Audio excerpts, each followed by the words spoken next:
SIR को लेकर पहली बार भारतीय जनता पार्टी को आपत्ति हुई है। एसआईआर को लेकर झारखंड में बीजेपी ने आयोग से शिकायत की है।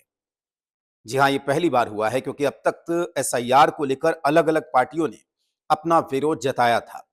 देश की सभी राजनीतिक पार्टियों ने करीब-करीब अलग-अलग वक्त में अपना विरोध जताया था, सिवाय भारतीय जनता पार्टी के। लेकिन अब बड़ी खबर यह मिल रही है कि झारखंड में चल रही एसआईआर की प्रक्रिया को लेकर बीजेपी ने चुनाव आयोग में जाकर शिकायत दर्ज कराई है और बीजेपी ने अपनी आपत्ति दर्ज कराई है।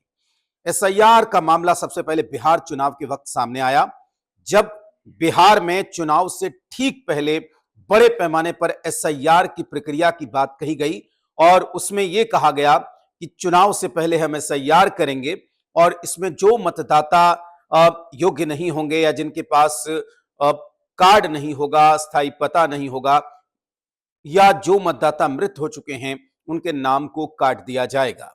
तो इस प्रक्रिया को लेकर जबरदस्त घमासान हुआ, मामला सुप्रीम कोर्ट तक गया और आखिरकार ऐसे लाखों मतदाताओं का नाम कटा जिनके पास चुनाव आयोग के मुताबिक कोई प्रूफ नहीं था, वैलिड प्रूफ नहीं था कि वो वहां के स्थायी निवासी हैं। इस आधार पर वो वहां पर मतदान करने के योग्य हैं।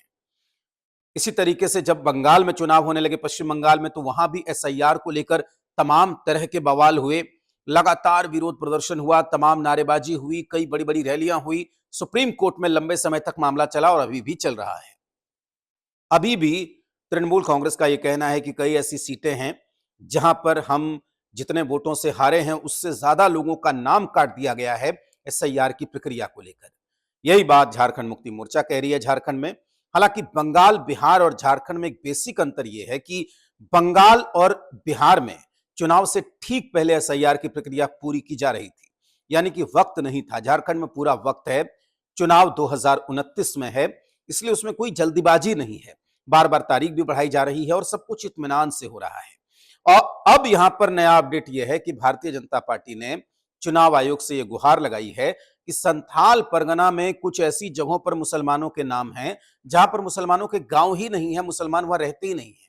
तो ये कैसे हो सकता है? भारतीय जनता पार्टी ने कहा कि सत्ता के संरक्षण में बड़े पैमाने पर गड़बड़ी हुई है एसआईआर की प्रक्रिया में। इस बात पर जब जवाब पूछा गया झारखंड मुक्ति मोर्चा से, कांग्रेस से, सत्ताधारी दलों से, तो उन्होंने कहा कि एसआईआर की प्रक्रिया में बीजेपी ने गड़बड़ी की है और उसी को छिपाने के लिए इस तरह के मनगढ़ंत आरोप वो लगा रही है।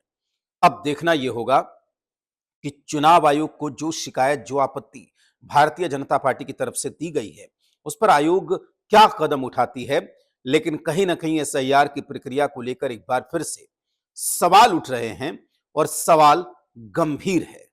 तो आज के लिए बस इतना ही। अगर ये वीडियो पसंद आया तो इसे लाइक करें, सब्सक्राइब करें और शेयर करें।